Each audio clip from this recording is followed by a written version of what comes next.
Clara Holt was not a woman who kept jokes in her diary.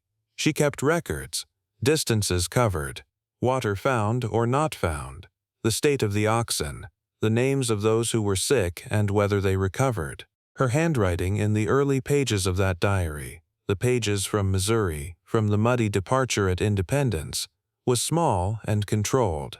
The letters pressed close together as if she were rationing ink the way she rationed everything else. She was 31 years old in the spring of 1858, and she had already used up what she privately considered her share of hope. Her husband, Daniel, had died of a fever in February of 1856, leaving her with a farm that wouldn't pay its debts and a sister-in-law who made it quietly clear that Clara's place in the family had died with him. She had spent 2 years in a state she could only describe as waiting, not grieving exactly, not recovered exactly, just suspended, like a coat hanging on a peg that nobody came to claim. The letter from her brother Thomas in Oregon had come in October of 1857.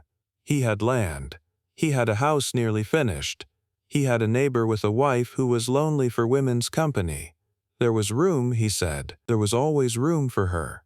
Come west, Clara. Come west and start again. She had read the letter 4 times, then folded it into the tin box where she kept her important papers, and she had not thought about it for a month. Then she had taken it out and read it again. Then she had spent 3 weeks convincing herself it was a foolish idea, the kind that only occurred to people who had nothing left to lose, which was precisely what she was. She left Independence, Missouri on May 7th, a Wednesday, with a trunk of practical things, a box of her mother's dishes wrapped in her winter skirts, and a diary with a green cloth cover that she had bought at a dry goods store the morning of departure. She had written her name inside the front cover, then stared at it for a moment, Clara Ruth Holt, and thought that it looked like the name of someone she used to be. She had one fear she had not told her brother about and did not write down until much later. She was afraid of arriving to find that Oregon did not want her either, that the land would be fine, and the house would be fine, and the neighbor's wife would be pleasant enough, but that she herself would remain exactly what she had become in those 2 years of waiting, useful, quiet, and fundamentally beside the point. That was what she carried into the wagon. Not the china, not the winter skirts. That. Caleb Marsh was not the wagon master. That was a man named Peterson, broad-shouldered and humorless, who had made the crossing twice before and approached it with the attitude of a man who has survived something twice and resents being asked to do it again. Caleb was a scout, 34 years old, originally from Kentucky, which he had left without much ceremony in his mid-20s. He had a face that looked like it had been left out in weather, which it had, and a habit of saying very little when a great deal could have been said. Clara noticed him the way you notice something that is simply always there, the way you notice a fence post or a particular shape of cloud. He was reliable. He rode ahead in the mornings and came back with information that Peterson then announced as if he had gathered it himself, and Caleb never seemed to mind. He fixed things. When the Hendersons' wagon wheel cracked at the first bad crossing of the Big Blue River, 60 miles out, it was Caleb who was already on the ground with a mallet before Henderson had finished swearing. She did not speak to him until the Platte River. They had been on the trail 3 weeks when they reached the Platte Valley, the long, flat corridor that would carry them west for the better part of 2 months. The river was wide and brown and shallow, and it smelled of mud and something else Clara couldn't name, something vaguely mineral, like the inside of an old well. The country had opened up in a way that she had not been prepared for. In Ohio, the sky was something you looked at through trees. Out here, it pressed down from every direction, enormous and indifferent. And on the second day in the Platte Valley, walking beside the wagon in the late afternoon light, Clara had felt something close to panic. She had stopped, set down the empty bucket she'd been carrying, looked at the horizon, which was not an ending but simply more of the same thing continuing, flat and vast, as far as she could see in every direction. "First time the country gets this wide?" said a voice behind her. She turned. Caleb Marsh was on foot, leading his horse, which was favoring its left foreleg slightly. He was looking at the horizon, too, not at her. "That obvious?" she said. "Takes most people about 3 weeks," he said. "Give it another 3. You'll stop noticing. She did not find this particularly reassuring, but she appreciated that he hadn't offered false comfort. She picked up her bucket and kept walking. That was the beginning. Not of anything dramatic, just of two people who occasionally walked at the same pace. By late June, they were approaching Chimney Rock. She had read about it before she left. There were guidebooks, thin paper-covered things that the men in the wagon company passed around and argued over. Chimney Rock, in present-day Nebraska, somewhere around mile 500, depending on which guide you trusted. The spire rose 300 feet above the plain, a column of volcanic ash and clay that had been narrowing for centuries, carving itself down to a needlepoint against the sky. Emigrants had been leaving their names scratched into its base since the early 1840s. She had been looking for it for a week before it appeared. It was a Tuesday morning, July 2nd, when someone at the front of the wagon line called out that they could see it. She climbed to the wagon seat to look. It was farther than she expected, still hours away, but the shape of it was unmistakable, a thumb pointing straight up from the flat earth, as if something beneath the ground were trying to get the sky's attention. They camped at its base that evening. The light was doing something extraordinary, the way it did sometimes at that hour in the west, turning the rock a deep orange red, then purple, then almost violet as the sun dropped. A few of the younger men climbed partway up. Some of the women sat with their children and watched. Clara sat at the edge of the camp, writing in her diary. She heard him before she saw him. The particular sound of his boots on dry ground, the way he moved without announcing himself. He sat down a few feet away without asking, which should have annoyed her, and somehow didn't. He looked up at the rock for a while in silence. Then, without turning his head toward her, he said, "You know, some fool at Fort Kearney told me a man ought to propose here. Said something about the occasion calling for it." Clara kept writing. "That is a remarkably inconvenient place to get an idea." "That's what I told him." A pause. He was quiet for a long moment. Then, lightly, so lightly she almost missed it. "Well, marry me then, Clara." She stopped writing. She looked at him. He was still looking at the rock. She could not have said later what she saw in his face in that moment. Something that was trying very hard to look like nothing. Something that had been there for a while and was testing, for the very first time, whether it could be said aloud. She looked back at her diary, wrote one more line. Then she said, very calmly, "Ask me at South Pass." He was quiet for a moment. Then, "That's 450 miles from here." "Yes," she said. He thought about that. "All right," he said. He stood up, dusted off his trousers, and walked back toward his horse. She listened to the sound of his boots on the dry ground until she couldn't hear them anymore. Then she looked at what she'd written in the diary. "He made me laugh today.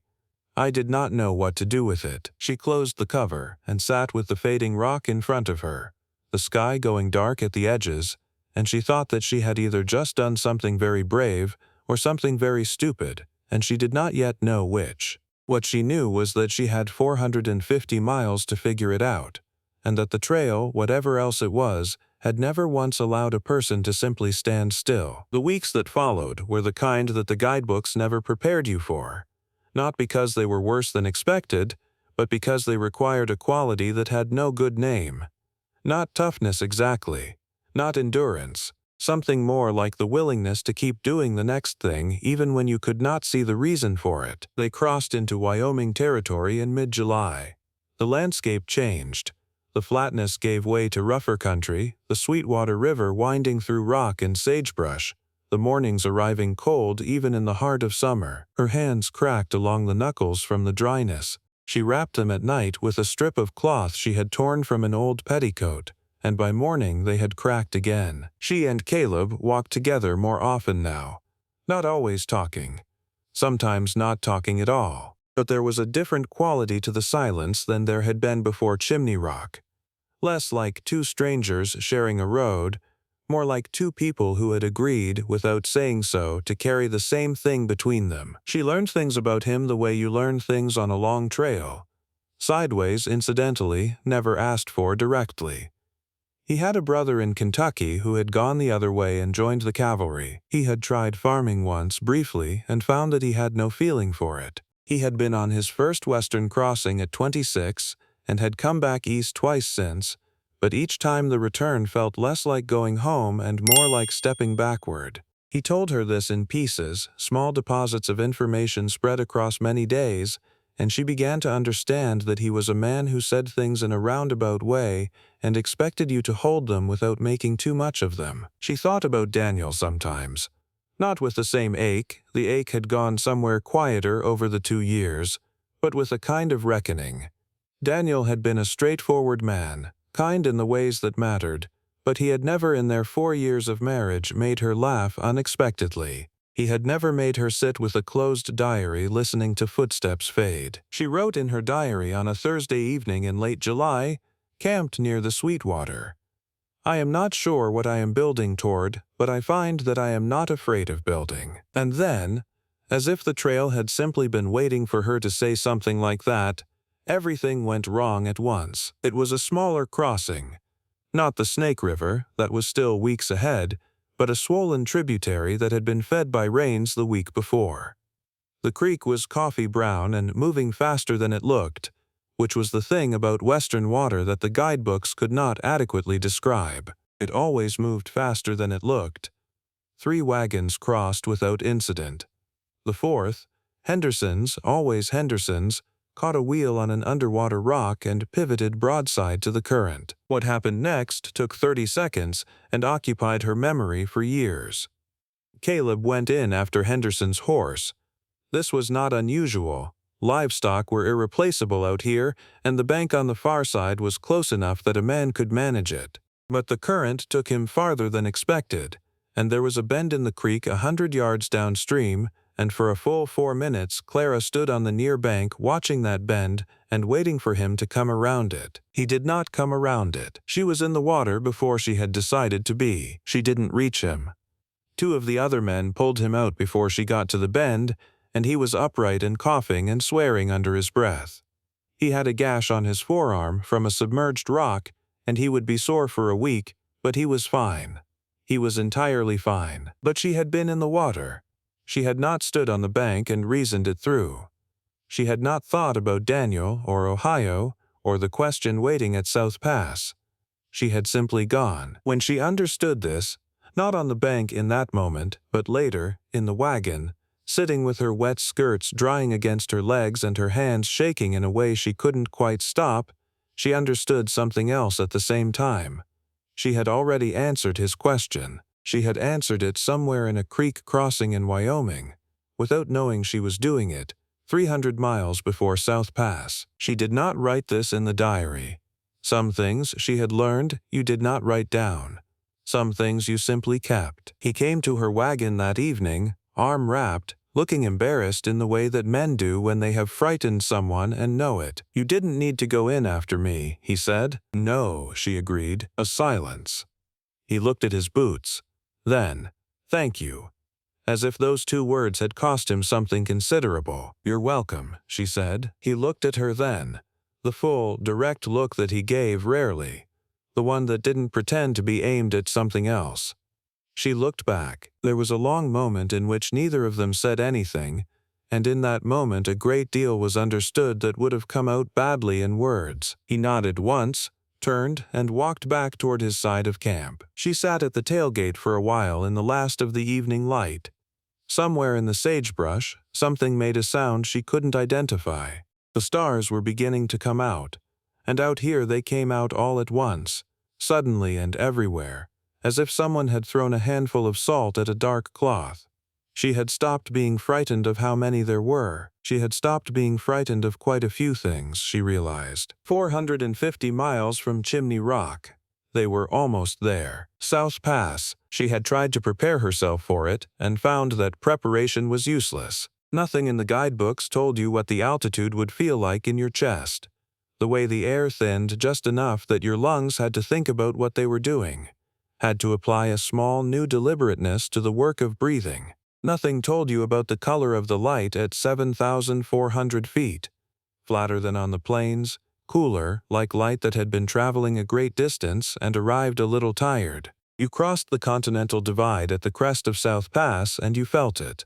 Not in your legs, not in your breath exactly, but somewhere deeper. As if the earth had decided, here and only here, to make itself felt beneath your feet. It was the 9th of August when they reached it. The wagon company came over the pass in the morning, strung out along the trail for nearly half a mile. Clara walked. She had been walking most of the trail by now. It was easier on the oxen, and her boots had broken in enough that the blisters had long since hardened into something she no longer thought about. She had almost forgotten. That is what she wrote in the diary, and she meant it. Not forgotten exactly, she had not forgotten, but the thing between them had become so woven into the fabric of the days that the particular formality of it, the joke at Chimney Rock, her response, the 450-mile waiting period, had stopped feeling like a pending question. It felt more like something they were simply carrying together, the way you carry something on a long walk without constantly thinking about its weight. She was walking beside her wagon, watching the pass open ahead of her, when she heard his horse come up from behind. She didn't look back. She kept walking. He dismounted somewhere and came up on foot, leading the horse by the reins, and walked alongside her in the way he did, without preamble, without announcement, simply there. They were at the highest point, the actual crest, the place where the water would decide which ocean to run toward, when he said, not casually this time, without any of the lightness from Chimney Rock, "Clara." She stopped. He stopped. His horse moved ahead a few paces and stood. She turned and looked at him. His face was doing what it had done on the evening of July 2nd, trying hard to appear like nothing and not quite managing it. "South Pass," he said, which was not actually a question. "South Pass," she agreed. He was quiet for a moment, looking at her with that direct look that still, after all these weeks, made her feel slightly off balance, as if the ground had tilted a single degree. "I'm not a man with a great deal to offer," he said. "I know that. I have some land in the Willamette Valley that I filed on 2 years ago and never built on. I'm better with horses than with words. I can fix most things that break." A pause. "I cannot promise that nothing will go wrong, but I can promise that if something does go wrong, I will go in after it." She looked at him for a long moment. She thought about the creek, about the sound of the current, about herself already in the water before she had thought to be. She thought about a coat on a peg that nobody comes to claim. "Yes," she said, not because she wasn't afraid. She was. The fear was there, present and familiar, like a stone in a pocket she had learned to carry. But she had walked 2,000 miles in bad boots on ground that cracked and flooded and froze without asking her permission, and she had learned that you moved toward the thing that frightened you, or you stopped. And stopping, out here, was the only thing that couldn't be undone. "Yes," she said again, quietly, as if saying it twice made it something she could keep. He looked at her. Something in his face eased, slowly, the way something that has been held tight for a long time will ease when it is finally set down. He reached out and took her hand, not dramatically, just with a straightforward intention, and they stood at the top of the Continental Divide while the wagon company moved around them like water around 2 rocks in a stream. The wind at that elevation had a particular sound. She had not noticed it on the way up. She noticed it now, a long, low note coming off the rock faces to the north, the kind of sound that has no beginning you can locate and no end you can predict. She thought she would remember that sound. She did. He did build on the land. The records show a property claim in the Willamette Valley filed in the name of Caleb and Clara Marsh in October of 1858, 6 weeks after their arrival in Oregon City. The house was small, 2 rooms and a sleeping loft, but it faced east, which Clara had asked for, so that she would see the light coming rather than going. She kept the green diary for the rest of her life. The last entry that anyone ever read was not dramatic. It was a Tuesday in November, the first winter in the valley, the rain coming sideways off the mountains the way it did in Oregon, steady and serious, drumming on the new roof. She had written, "The roof holds, the fire is good. He is reading in the other chair and does not know I am watching him. I was so afraid once that arriving would find me beside the point. I do not feel beside the point. I feel like the point entirely." That was all. The diary closed. The rain kept on. And in the lamplight of a house that was finally entirely hers, Clara Marsh sat and listened to the Oregon rain on her own roof and found that it was the most specific sound she had ever heard in her life.